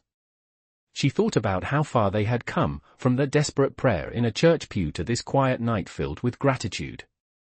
Somewhere across town, Michael stood in his apartment, staring at a small framed photo Lila had given him earlier that day. It showed the three of them together at the hospital garden, sunlight washing over them. Beneath it, in Lila's handwriting, were the words, Love fixes everything. He smiled, whispering, You are right, kid. It really does. And as the city slept, the sound of church bells echoed faintly through the night, steady and calm, as if the heavens themselves agreed. The weeks that followed felt like a quiet renewal for all three of them. Lila's strength returned little by little, and soon she was running around the apartment again, laughing, drawing, and asking endless questions about the world. Every morning she insisted on watering the small potted plant on the balcony, calling it her hope tree. If it grows strong, that means we are doing good, she told her mother with complete seriousness. Sarah smiled every time, her heart softening. At the hospital, Sarah returned to her normal shifts, though her days felt different now. She no longer walked through the corridors burdened by grief. There was still sorrow tucked deep inside her, but it no longer controlled her steps. And every so often, when she least expected it, she would find a small reminder of Michael, fresh flowers at the nurse's station, a thank you card from a child sponsored by his foundation, or a coffee cup waiting for her with a note that read, Keep shining, Sarah. He never signed his name anymore. He didn't need to. Everyone knew. The Healing Hearts Foundation had grown rapidly. News outlets praised the program for transforming children's care across multiple hospitals. But for Michael, success wasn't about headlines anymore. He had begun spending more time in the field, visiting hospitals personally, listening to families, learning from the nurses and doctors. I forgot what humanity looked like until I started standing beside them, he said one afternoon during an interview. This work isn't charity. It's redemption. One Saturday, he stopped by Sarah's apartment to check on Lila. She opened the door with her usual bright smile. "Mr. Michael," she shouted, jumping into his arms. "You are just in time. We are making cookies." "Cookies," he said, laughing. "Well, I cannot say no to that." Sarah appeared in the doorway, an apron tied around her waist, her hair pulled back. "You are lucky," she said, smiling. She has been talking about baking all morning. You just became her assistant. "An honor," he said, stepping inside. The kitchen filled with laughter and the smell of warm sugar. Lila mixed the dough while Michael shaped the cookies with careful focus. "You look like you have done this before," Sarah said playfully. "My daughter used to love baking," he said softly. His tone was calm, but Sarah saw the flicker of emotion in his eyes. "I forgot how happy it made me." She paused, her heart tightening, then said gently, "Maybe this is her way of reminding you to smile again." He looked at her for a moment and nodded. "Maybe you are right." When the cookies came out of the oven, golden and sweet, Lila clapped her hands in delight. "They are perfect," she said proudly. "You made them," Michael said, smiling. "I just followed orders." "That means we did it together," she said. Sarah watched them, her chest tightening with emotion. The sight of them laughing together, the man who had once been a stranger, and the little girl whose prayer had started it all, felt like witnessing something divine. Later that afternoon, when Lila went to her room to draw, Sarah and Michael sat on the couch sipping tea. The late sunlight filtered through the window, warm and soft. "She has your heart," he said quietly. "Strong and kind." "She keeps me honest," Sarah replied. "I see so much of her father in her, too." "You miss him," he said gently. "Every day," she admitted. "But lately, when I think of him, it does not hurt the same way. It feels more like gratitude." "That means you are healing," he said. "Maybe we both are," she said softly. There was a pause, comfortable and unspoken. Then she asked, "Do you ever think your wife would be proud of you now?" He looked down for a moment before answering. "I hope so. I like to think she would see this version of me, the one that finally learned to give instead of hide, and she would forgive me for the years I spent lost." Sarah reached out and gently placed her hand over his. "She would be proud," she said firmly. "I am sure of it." He looked up at her then, eyes glistening. "And you?" he asked. "Are you proud of me?" She smiled softly. "Yes, Michael. I am." The words settled between them like sunlight finding its way through clouds. A quiet peace lingered, unforced and real. Just then, Lila ran back into the room, holding a drawing. "Look," she said, handing it to Michael. The picture showed 3 figures holding hands under a tree with bright green leaves. "That is us," she said proudly. "Me, Mommy, and you." Our hope tree grew tall. Michael stared at it, moved beyond words. "It is beautiful, Lila," he said. "Can I keep it?" "Only if you promise to come back," she said. He smiled, his voice steady. "I promise."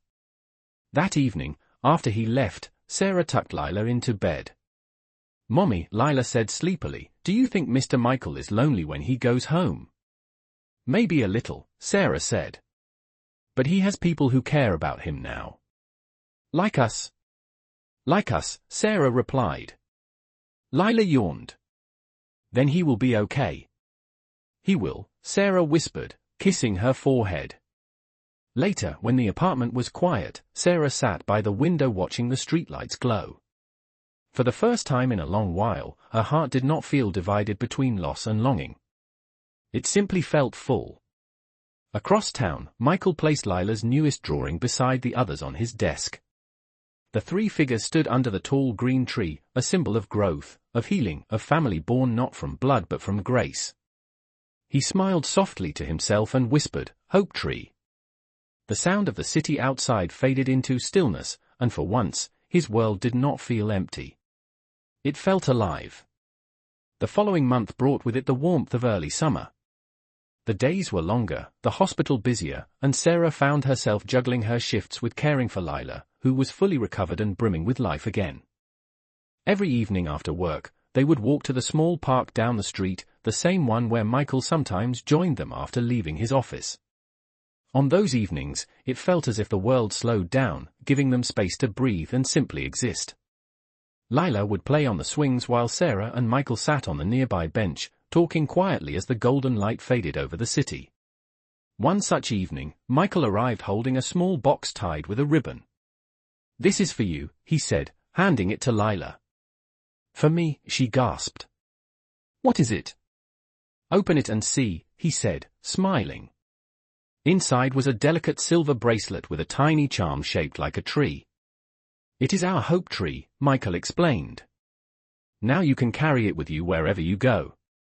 Lila's eyes lit up. "I love it." "Thank you, Mr. Michael." She threw her arms around his neck, hugging him tightly. He laughed softly, his voice catching a little. "You are very welcome, sweetheart." Sarah watched them, her chest tightening with emotion. She knew how much Lila had come to love him, but what surprised her was how natural it felt, how right. When Lila ran off to show another child her new bracelet, Sarah turned to Michael.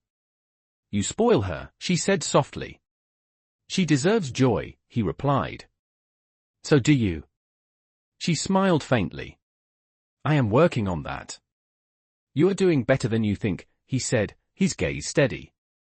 "You have rebuilt everything piece by piece. That takes strength." "Sometimes I wonder if I have any left," she admitted. "You do," he said. "And when you forget, you have people who will remind you." The words lingered in the air, quiet but sincere. The sound of Lila's laughter carried across the park, bright and free. Later that evening, as they walked home together, the street lamps flickered on, bathing the sidewalk in a warm glow. "Do you ever think about starting over?" Michael asked suddenly. Sarah glanced at him, surprised. "Starting over how?" "I mean," he said carefully, "not running from the past but building something new, something whole." "You mean like a new chapter?" she asked. "Exactly," he said. "I do think about it," she admitted. "But it scares me. Starting over means opening up again, and I am not sure I remember how to do that." "Then maybe we can figure it out together," he said quietly. She looked at him, her heart skipping. "Michael, you do not have to answer now," he said quickly. "I just wanted you to know that whatever this is, whatever we are becoming, it matters to me." She was silent for a moment, then said softly, "It matters to me too." When they reached her apartment building, Lila was already half asleep on Sarah's shoulder. Michael carried her bag up the stairs, setting it gently by the door. "Good night, Sarah," he said, his voice low. "Good night, Michael," she replied. But before he turned to leave, she said, "Wait." He stopped, meeting her eyes. "Would you like to come by for dinner tomorrow?" she asked. "Lila would love it, and so would I." His smile was small but full of light. "I would be honored." The next evening, Sarah cooked her late husband's favorite dish, chicken with lemon and herbs, served with mashed potatoes. It felt strange but healing, as though she were bridging the gap between what was and what could be. When Michael arrived, Lila ran to greet him wearing her new bracelet proudly. "I set the table," she announced. "And I made lemonade." "Then it is already perfect," he said warmly. Dinner was filled with laughter and stories. Lila told exaggerated tales of her time in the hospital, making both adults laugh until they cried. After dinner, they watched an old animated movie together, Lila curled up between them on the couch. Halfway through, she fell asleep with her head on Sarah's lap and her hand resting on Michael's arm. Neither of them moved for a long time. The soft light from the television flickered across the room, casting everything in a gentle glow. "She feels safe with you," Sarah said quietly. "That means everything to me." "So do you," he said. She looked at him, her voice barely a whisper. "I did not think I could let anyone in again." "And now?" he asked. "Now," she said, "I am not afraid of trying." The moment hung between them, tender and unspoken. When the movie ended, Michael stood slowly, careful not to wake Lila. "Thank you for tonight," he said. It was more than dinner. It felt like home. "You are welcome," she replied softly. And maybe that is what it is becoming. As he left, Sarah watched from the window as he walked down the street. His figure illuminated by the lamplight. Her heart was full of something she had not felt in years, a quiet, growing warmth that felt like hope reborn. Across town, Michael reached his apartment and stood by the window, looking out over the city. On his wrist was a faint smudge of flour from helping Lila bake cookies, and when he saw it, he laughed softly. "Home," he whispered to himself. For the first time, the word did not sound like a memory. It sounded like a promise. 2 weeks later, the rhythm of their lives had settled into something almost ordinary, the kind of peaceful routine that Sarah had once thought impossible. Mornings began with Lila's laughter filling the apartment, afternoons were spent at the hospital or the park, and evenings often ended with phone calls from Michael, checking in just to ask how their day had been. It had become a quiet pattern, one that brought a sense of comfort neither of them dared to name. One Saturday afternoon, Michael invited Sarah and Lila to a charity event hosted by the Healing Hearts Foundation. It was being held in the city's botanical gardens, an open-air celebration to honor the families and medical workers who had made the program a success.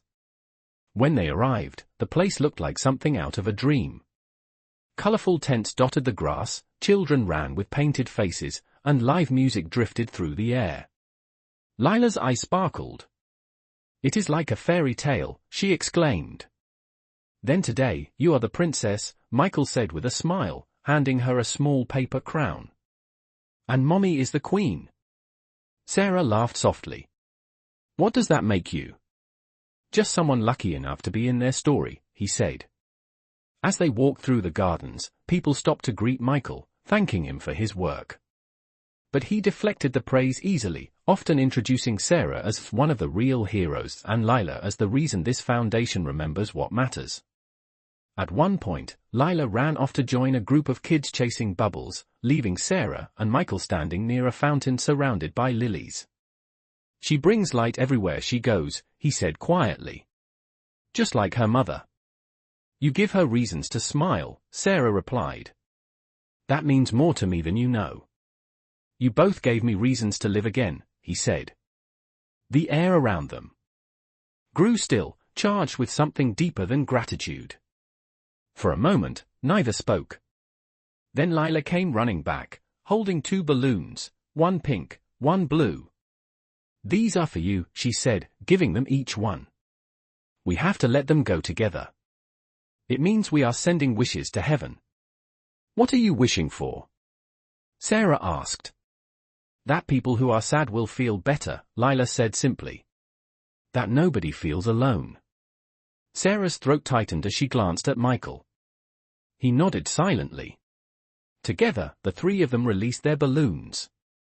They floated higher and higher until they were just small dots against the bright sky.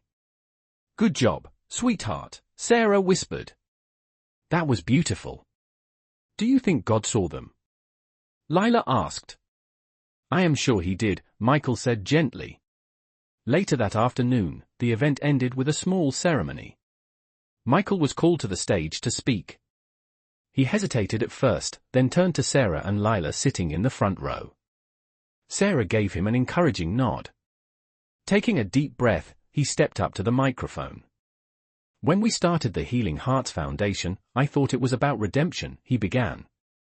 But it has become something far more important.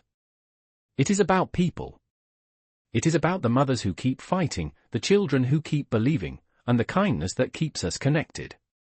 I was once lost in my own pain, but I learned something I will never forget. Healing begins when we stop running from love. His eyes found Sarah's in the crowd as he said the last words, and her heart caught in her chest. The audience erupted in applause, but she barely heard it. All she could see was the man who had walked through his own darkness and found the courage to choose light again. After the ceremony, as people began to leave, Michael found Sarah and Lila near the fountain. "You did great," Sarah said, smiling. "That speech was beautiful." "It came from the right inspiration," he said softly, glancing at her and then at Lila. "We are proud of you, Mr. Michael," Lila said. "Can we get ice cream now?" "Ice cream sounds perfect," he said, laughing. They walked together to a small vendor at the edge of the garden. The sky had turned golden, and the scent of blooming flowers filled the air.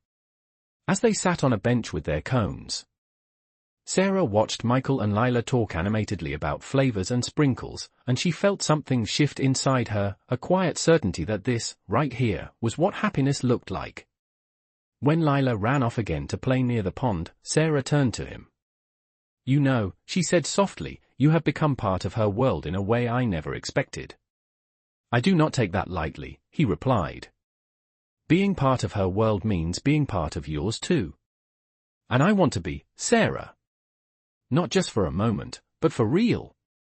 Her eyes searched his, unsure if she was ready for what his words implied, yet unable to deny the truth she felt in them. "That sounds like a promise," she said. "It is," he replied. "And I keep my promises." The sun dipped lower, casting a golden glow across their faces. In the distance, Lila waved at them, her voice ringing clear. "Mommy! Mr. Michael! Come see the ducks." Sarah laughed, standing. "Coming, sweetheart." Michael offered his hand. "Shall we?" She hesitated only a second before taking it. Together, they walked toward the pond, their fingers intertwined, the light reflecting off the water like liquid gold. For the first time in years, Sarah felt the weight of the past lift from her shoulders, replaced by something new, something tender, fragile, and full of possibility. Across the pond, a small group of children released more balloons into the air, and one of them drifted toward the setting sun. Michael looked at it and whispered, "Hope never stops rising." The days following the charity event felt like a quiet turning point for Sarah, Michael, and little Lila. It was as if life itself had slowed down to let them catch their breath after all the storms they had survived. The warmth of early summer wrapped around the city, and the park became their evening ritual, a place where laughter replaced the echoes of sorrow. One Friday evening, as they sat on their favorite bench by the pond, Lila leaned against her mother's side, her hair catching the fading light. "Mommy," she said softly, "can I tell you a secret?" "Of course," Sarah said. "But only if Mr. Michael can hear it too." Lila looked up at him seriously, her little hand resting on his knee.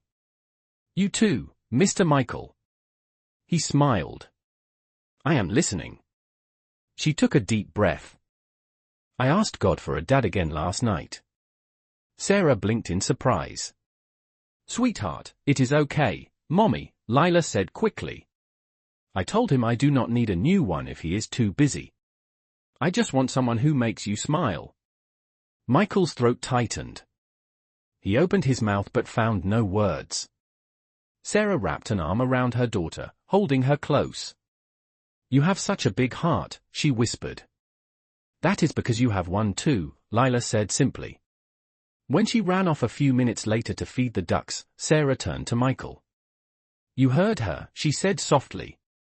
"She means every word." "She always does," he replied, his voice low.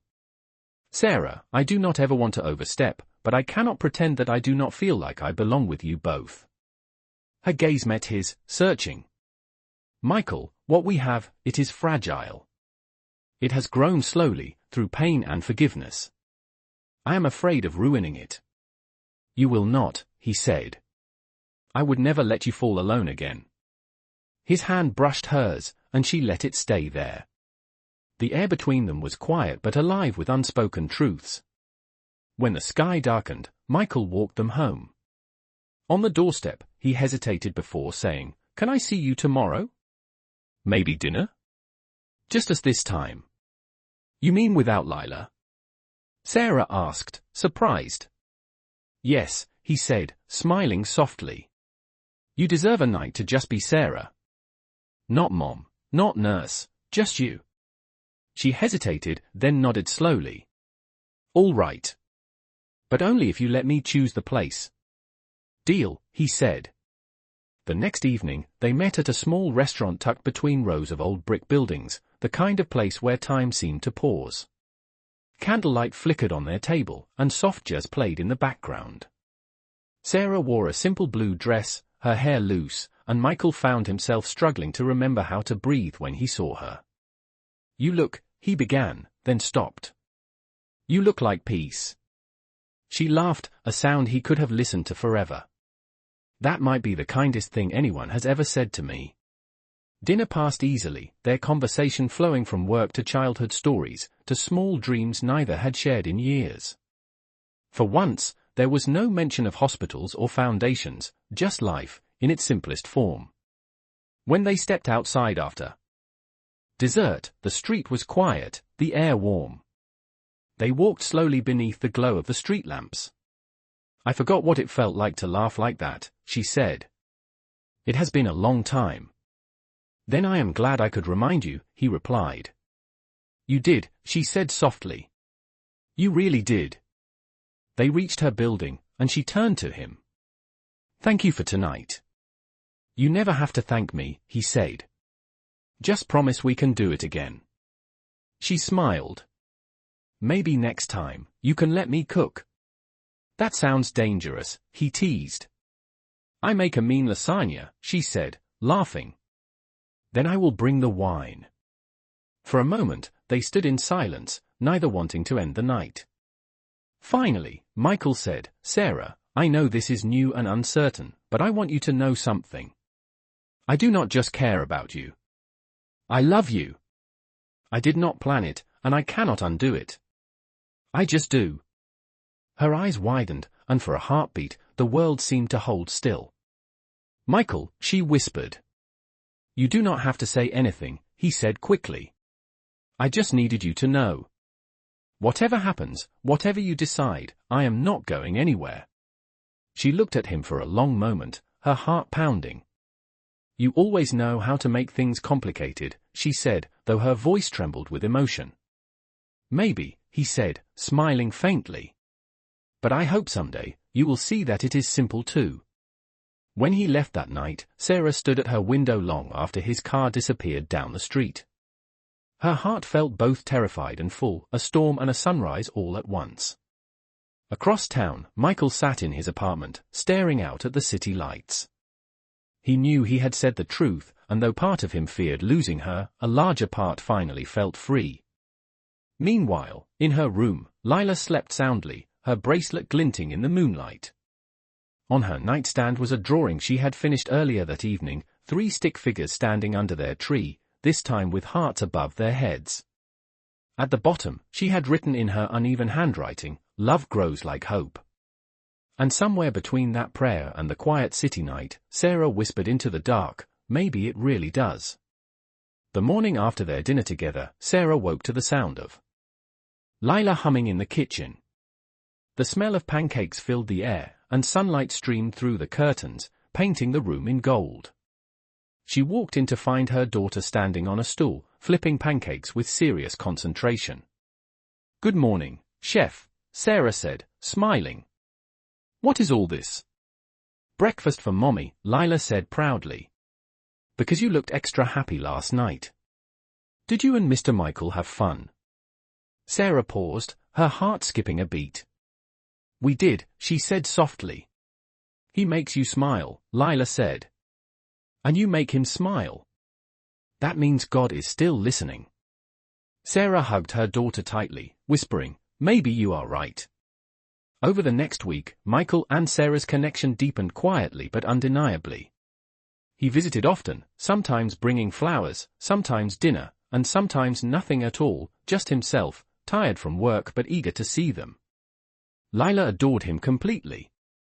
They played board games, painted together, and on rainy evenings, he read her bedtime stories with such tenderness that Sarah found herself standing in the doorway, her eyes filling with tears.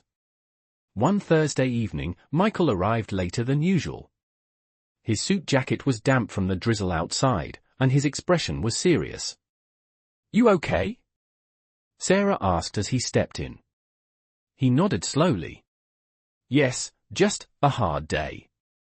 One of the hospitals we fund had a patient who did not make it. A little boy. He reminded me of my daughter." Sarah's face softened. "I am sorry, Michael. It just hit me harder than I expected," he said. "I thought I had made peace with that part of my life, but maybe grief never really leaves. It just changes shape." She moved closer, resting a hand on his arm. "You are right. It does not go away. But it can grow into something good if we let it." He looked at her, his eyes heavy with emotion. "That is what you and Lila have done for me. You gave my pain a purpose again. You gave us hope," she said quietly. "Maybe that is how healing works, two broken hearts meeting halfway." He smiled faintly. "If that is true, then we are doing something right." That night, after Lila was asleep, Sarah and Michael sat on the couch with tea. The rain outside created a soft rhythm against the windows. "You said something last night," she began carefully. "About love." "I remember," he said, his voice gentle. "And I meant it. Every word." She took a deep breath. "I am scared, Michael. I lost someone once. I do not want to lose again. Loving someone means risking that." "I know," he said quietly. "But it also means choosing life over fear. You taught me that." "I am trying," she admitted. "Then that is enough," he said. "Love does not demand perfection, Sarah. It just asks for honesty." She met his gaze, her eyes shimmering. "Then honestly, I think I am falling in love with you too." The words hung in the air, fragile and powerful. Michael reached out, gently taking her hand. "You do not have to rush it," he said softly. "We have time." "Maybe," she whispered, "but I do not want to waste it either." The quiet between them felt sacred, filled with everything they had been too afraid to say until now. Outside, thunder rolled softly in the distance, but the storm never came. Instead, the rain lightened to a mist, tapping gently against the glass. The next few days unfolded like a dream. Michael started joining them for Sunday dinners, helping Lila with her homework, and even attending the hospital's volunteer events with Sarah. The staff began to notice the way they looked at each other, the unspoken warmth that filled every shared glance. Carla, one of Sarah's closest friends, pulled her aside one afternoon. "So," she said with a teasing smile, "are you going to tell me when the wedding is, or do I have to guess?" Sarah laughed, shaking her head. "It is not like that, at least, not yet." "Could be," Carla said. "You deserve to be happy, Sarah. And that man looks at you like you are the reason the world still spins." That night, Sarah found herself thinking about those words. Happiness. Could it really be that simple? The next evening, as she tucked Lila into bed, the little girl said sleepily, "Mommy, I had a dream." "What kind of dream?" Sarah asked. "We were in the park. You and Mr. Michael were holding hands, and God was smiling." Sarah brushed her daughter's hair. "That sounds like a beautiful dream." "It felt real," Lila murmured, her voice fading as she drifted to sleep. Later, Sarah stood by the window, staring at the city lights. Across town, Michael was doing the same, holding the photo Lila had drawn, the three of them under their hope tree. He traced the outlines with his finger, whispering to the quiet night, "I am not losing this time. Not again." The world outside was vast and uncertain, but for once, both of them believed in something steady, something that had begun in pain but had grown into love. And though neither of them said it out loud, they both knew the truth deep in their hearts. They had finally found where they belonged. Autumn arrived softly that year, brushing the city in gold and crimson. Leaves drifted down like memories finally ready to rest, and the air carried that faint chill that whispered of change. Sarah and Lila had settled into a rhythm of peace, school mornings, laughter-filled evenings, and weekends that felt like small miracles. Michael was part of their lives in a way that no longer felt borrowed. He was simply there, like sunlight through a window, constant and kind. One Saturday morning, Sarah and Lila joined him at a Healing Hearts event in the countryside. The foundation had funded the construction of a new children's rehabilitation center, a bright place filled with light, music, and hope. As they stepped out of the car, Lila gasped. "It is beautiful," she said, spinning in the crisp air. "Look, Mommy. There is a playground." Sarah smiled. "Yes, sweetheart. This is what kindness builds. This is what love builds," Michael corrected gently, smiling as he watched them. The ribbon-cutting ceremony began, and Michael was asked to speak. As he stepped to the podium, his voice carried over the crowd, warm and steady. 2 years ago, I stood in a hospital wondering if hope could ever be rebuilt. I thought healing meant fixing what was broken. But I learned something from a little girl and her mother, that healing means allowing love to grow again, even after loss. This center is for every child who deserves that chance. The audience applauded, but his eyes never left Sarah and Lila. When the ceremony ended, they toured the building together. The rooms were painted in soft colors, filled with drawings from children around the country. Lila stopped in front of one wall where a mural showed a large tree with branches stretching wide across the sky. Beneath it were the words, "Love grows like hope." "Hey," Sarah whispered, tears glimmering in her eyes. "That is your line." Lila grinned. "It is. Everyone's now." Later that afternoon, they walked in the garden behind the center. The sunlight filtered through the trees, scattering gold across the ground. Lila ran ahead, chasing leaves, while Michael and Sarah walked side by side. "You know," she said quietly, "when I first met you, I never imagined we would end up here. I was angry, scared, and broken. I did not think forgiveness was even possible." "It was not easy," he said. "You had every right to hate me." "But I do not," she said softly. "Somewhere along the way, I realized that life is too short to stay trapped in what hurts. You showed me that redemption is not about erasing the past. It is about choosing to do better with what is left. You saved me too," he said. "You and Lila brought me back to life. Every day since that prayer in the church, I have been trying to be worthy of it." "You already are," she whispered. He stopped walking, turning to face her fully. The autumn wind stirred around them, carrying the faint scent of apples and wood smoke. "Sarah," he said softly, "I meant every word I told you that night. I love you. And if you will let me, I want to build a life with you, with both of you. Not someday. Now." For a moment, she stood still, the world narrowing to his face, his voice, his hope. "Are you sure?" she asked. "Because this is not a fairy tale. There will be hard days. I still have fears." "I am sure," he said. "Because love is not about being unafraid. It is about choosing to stay anyway." Her eyes filled with tears, and then she smiled, a smile so full of light it could have broken the clouds. "Then yes," she said. "Yes, Michael." Lila, who had been watching from a few steps away, squealed and ran toward them. "Did he ask you to marry him, Mommy?" Sarah laughed, kneeling to hug her. "He did not say that exactly." "Well, he should," Lila said firmly. Michael chuckled, kneeling beside her. "How about this?" he said. "Would it be all right if I asked both of you to be my family?" Lila clapped her hands. "Yes. Yes. I want that." Sarah looked at him, her heart overflowing. "Then it is settled," she said.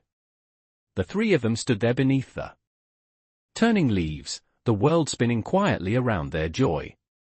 A few weeks later, they held a small ceremony at the church where it had all begun, the same place where a little girl's prayer had once changed everything. There were no reporters, no crowds. Just close friends, a few children from the hospital, and the sound of soft music echoing through the old wooden pews. As Sarah walked down the aisle holding Lila's hand, Michael's eyes filled with tears. When the pastor spoke the final blessing, Lila whispered loudly, "Mommy, look, God really listened." The congregation laughed softly, and even the pastor smiled. Afterward, as they stepped out into the sunlight, the bells rang from the church tower, bright and clear. Lila threw flower petals into the air, shouting, "This is the happiest day ever." Michael lifted her into his arms, and Sarah looked up at them both, her heart at peace. The camera of a nearby journalist captured the moment, the little girl in her white dress, her mother smiling beside her, and the man who had once carried the weight of loss now carrying love instead. The caption that ran with the photo the next day read, "The prayer that built a family." That night, as the house grew quiet, Lila fell asleep clutching her hope tree bracelet, the moonlight catching on the silver charm. Sarah and Michael sat together by the window, hands intertwined. "Do you ever think about how it all started?" she asked. "Every day," he said. "A prayer, a mistake, a second chance. It feels like fate was listening all along." "Maybe it was," she whispered. He looked at her and smiled. "God, I just wanted to give her a dad," she said softly. "And I just wanted to make things right," he replied. "I guess we both got our miracle." Outside, the wind stirred the branches of a tall tree, and for a moment, it almost sounded like laughter, a child's laughter carried on the night breeze. The world had turned full circle, and in its stillness, love remained, steady, imperfect, and endlessly real.